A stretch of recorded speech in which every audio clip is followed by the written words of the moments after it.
Muchas gracias, muy buenas tardes a todos ustedes. Agradezco en primer lugar a Margarita Zapata y por supuesto a mi gran amiga y además muy admirada Patricia Galeana por estar aquí, por habernos invitado y darme la oportunidad de estar aquí con todos ustedes el día de hoy. Mi ponencia pues también venía como ya saben, somos expertas las economistas en traer si es que llega a funcionar y si no, pues no importa mucho, ¿verdad? De todas maneras, podemos tener una buena conversación acá con ustedes. Mi ponencia es sobre la economía mexicana y las experiencias de la Revolución Zapatista.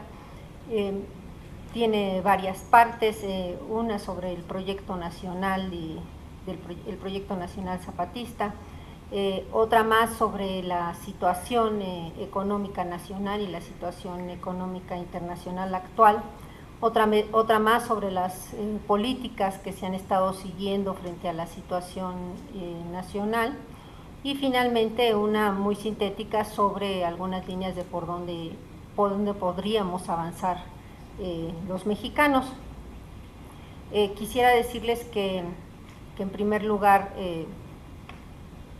dentro de este trabajo que yo emprendí, siempre me causó gran admiración el tratar de incorporar la situación económica nacional sin llevar necesariamente a correlatos y a similitudes exactas o precisas de repeticiones de momentos históricos tan distintos, pero también tratar de entender que hay un conjunto de aspiraciones, de sueños, de utopías del pueblo mexicano que de alguna manera o de otra se llegan a expresar en nuestras leyes.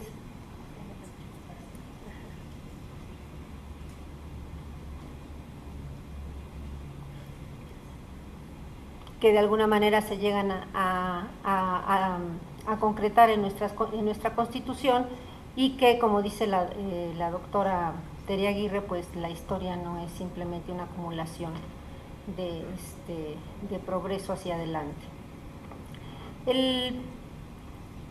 Me parece a mí que una de las lecciones más importantes de la Revolución Zapatista para nosotros hoy en día es justamente para la construcción de un proyecto nacional.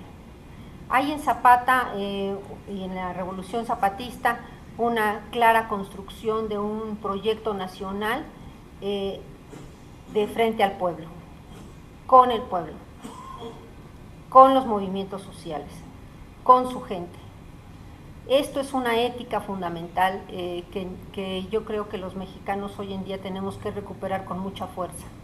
No tenemos, ni podemos, ni queremos, ni deseamos arquitectos sociales, porque ahora últimamente además se ha puesto de moda que los economistas somos los arquitectos sociales, los grandes ingenieros que venimos desde nuestras teorías del mercado a proponerle a la gente el modelo económico que debemos de seguir, ¿no? Y luego sobre todo si hablamos, si lo decimos en inglés, suele ser todavía más convincente, ¿no es cierto? Ya están, sí, ahorita cuando las necesite yo misma les voy a avisar cuando las pasen, ¿sí? Entonces, yo creo que esta ética de la construcción de un proyecto nacional desde la Revolución Zapatista nos lo está enseñando contundentemente para el México actual. No necesitamos la construcción de un proyecto nacional a espaldas de la población y de los mexicanos, y somos los mexicanos los únicos que nos podemos hacer cargo de nosotros mismos por ahora. Y queda esto, digamos, yo creo con mucha mayor contundencia cuando vemos lo que ha pasado, como lo decía el licenciado que nos hizo favor de inaugurarnos, ¿no? Como citaba el proyecto del consenso de Washington, como se citaba el ponente que me antecedió también, las políticas neoliberales. Todos estos son diseños del Banco Mundial, del Fondo Monetario Internacional, que se han constituido en arquitectos sociales del mundo entero, y ahora son incluso las agencias calificadoras que vienen a dictar la política, que vienen a dictar la política económica, pero también las reformas sociales, las reformas políticas, las reformas económicas que todos los pueblos debemos de acatar. Y quienes no decidan acatarlo, pues somos calificados incluso como economistas del desastre, ¿no? Se nos llama de economistas del desastre porque decidimos no acatar y no recomendar lo mismo que estos arquitectos vienen a decidir por el pueblo de México. El otro elemento fundamental que nos llama hoy, como en la época de la Revolución y como en la época del general Cárdenas, que nos llama la atención a la necesidad de que los mexicanos nos hagamos cargo del diseño de nuestro presente y de nuestras aspiraciones de futuro, es precisamente la situación económica nacional, pero también la gran crisis financiera internacional, económica y financiera internacional que estamos pasando. Como no quiero repetir todo lo que ya mi colega y gran amiga y muy admirada amiga ha dicho, la maestra Tere Aguirre, entonces voy a usar mis 15 minutos para tratar de completar lo que ya ella nos ha adelantado en relación a la situación nacional.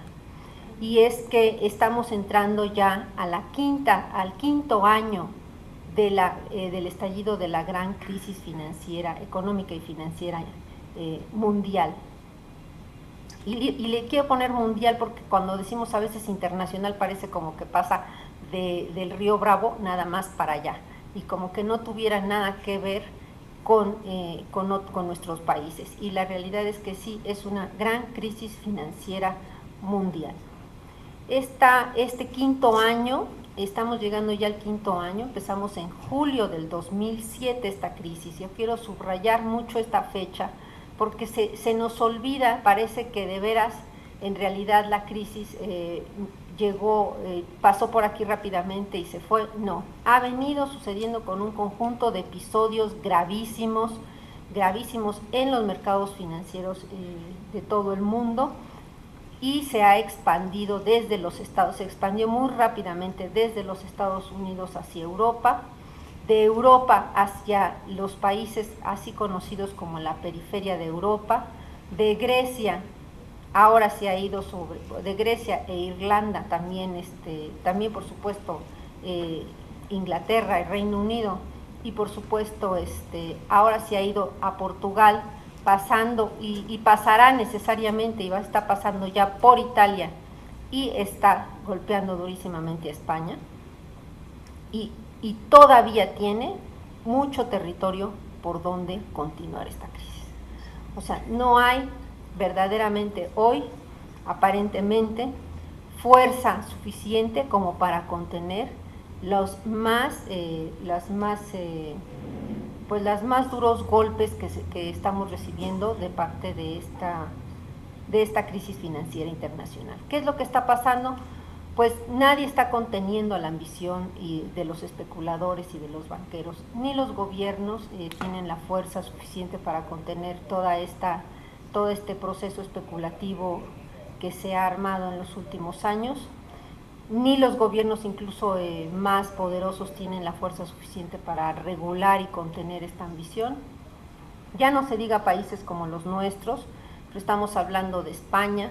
España, por ejemplo, representa en términos del mercado financiero lo mismo que el mercado financiero de toda América Latina, solo el de España, solo el mercado financiero español. Entonces, estamos hablando de un gobierno como el de Gran Bretaña, por ejemplo, cuyo presupuesto público, pues aunque invirtiera todo su presupuesto público, no le alcanzaría para, por ejemplo, salvar a uno de los grandes bancos. Si invirtiera todo su presupuesto público, no le alcanzaría para salvar de la quiebra a uno de los grandes bancos.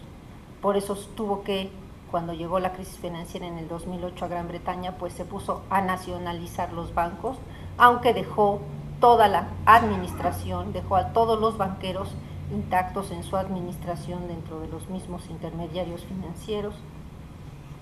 Estamos hablando, por supuesto, de países que han venido pues doblegándose y han venido desapareciendo aquellos contrapesos que hacían posible que esa relación justamente entre los banqueros y el resto de la economía, entre los empresarios y los trabajadores pudieran seguir existiendo. ¿Qué fue lo actual? Otra más sobre las políticas que se han estado siguiendo frente a la situación nacional, y finalmente una muy sintética sobre algunas líneas de por dónde podríamos avanzar los mexicanos. Quisiera decirles que muchas gracias, muy buenas tardes a todos ustedes. Agradezco en primer lugar a Margarita Zapata y por supuesto a mi gran amiga y además muy admirada Patricia Galeana por estar aquí, por habernos invitado y darme la oportunidad de estar aquí con todos ustedes el día de hoy. Mi ponencia es sobre la economía mexicana y las experiencias de la Revolución Zapatista. Tiene varias partes, una sobre el proyecto nacional el proyecto nacional zapatista, otra más sobre la situación económica nacional y la situación económica internacional, que en primer lugar, dentro de este trabajo que yo emprendí, siempre me causó gran admiración el tratar de incorporar la situación económica nacional sin llevar a necesariamente venía como ya saben, somos expertas las economistas en traer si es que llega a funcionar, y si no, pues no importa mucho, ¿verdad? De todas maneras, podemos tener una buena conversación acá con ustedes.